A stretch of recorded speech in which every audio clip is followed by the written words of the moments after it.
ఈ రామాయణాన్ని 222 తులాల బంగారం, వెండి, నిజమైన వజ్రాలు, రత్నాలతో రూపొందించారు. 530 పేజీలున్న ఈ రామాయణం 19 కిలోల బరువు ఉంటుంది.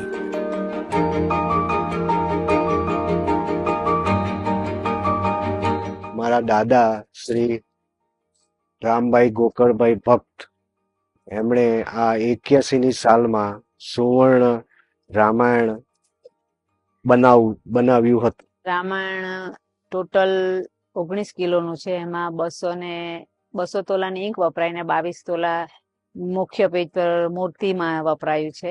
સૌ પ્રથમ જે રામજીની મૂર્તિ 20 તોલાની છે અને ઉપરના ભાગમાં શંકરજી, હનુમાનજી ને ગણપતિની 2 તોલાની મૂર્તિઓ છે અને તુલસીકૃત રામાયણ લખેલું છે ઉપર. તે માણેક રત્નથી જડિત છે. બીજા એના સ્તંભ મંદિરના બનાવેલા છે તે ડાયમંડના છે, હીરાના છે. રામજીના મુગટમાં નીલમણી મૂકેલું છે. એટલે આમ હીરા, માણેક, પન્ના ગ્રીન છે તે પન્ના છે ને પેજ કવર ચાંદીનું છે. એટલે સોનું, ચાંદી, હીરા, માણેક, પન્ના એ રીતે આખું પુસ્તકનું મુખ્ય પૃષ્ઠ તૈયાર કરેલું છે. సూరత్లో ఉంటున్న రాజేష్ కుమార్ భక్త్, ఇందిరాబేన్ భక్త్ దంపతులు ప్రస్తుతం ఈ స్వర్ణ రామాయణాన్ని సంరక్షిస్తున్నారు. એ સોનું તો આપણે ઠંડુ પડે એટલે ઘન સ્વરૂપ, પણ દાદાએ જે રસ સિદ્ધિ પ્રાપ્ત કરેલી તેના દ્વારા દાદાએ આ ઈંક બનાવ્યું છે એવી ખબર મને. એટલે રસ સિદ્ધિ એમણે પ્રાપ્ત કરેલી. આમ તો નરેન્દ્રભાઈ મોદી પણ આવી ગયા છે દર્શન માટે ને મોરારી બાપુ પણ આ ઘરે આવી ગયા, આ ઘરને પાવન કરી ગયેલા છે.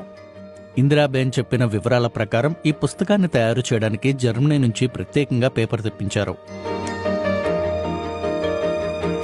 રામાયણમાં દરેક સુવર્ણ પેજની ઉપર 2 બટર પેપર વાપરેલા છે ને તે એક પેપર પર 10,000 વાર રામ નામ છે.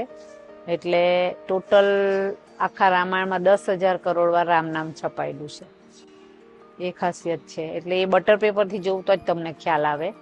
આઈ ગ્લાસ લઈને રામ નામ ઝીણા અક્ષરે છપાયેલું. એટલે ఈ పుస్తకాన్ని 1981వ సంవత్సరంలో పుష్య నక్షత్రం రోజున 40 మంది కలిసి 9 గంటల్లో రూపొందించారని ఈ దంపతులు చెబుతున్నారు.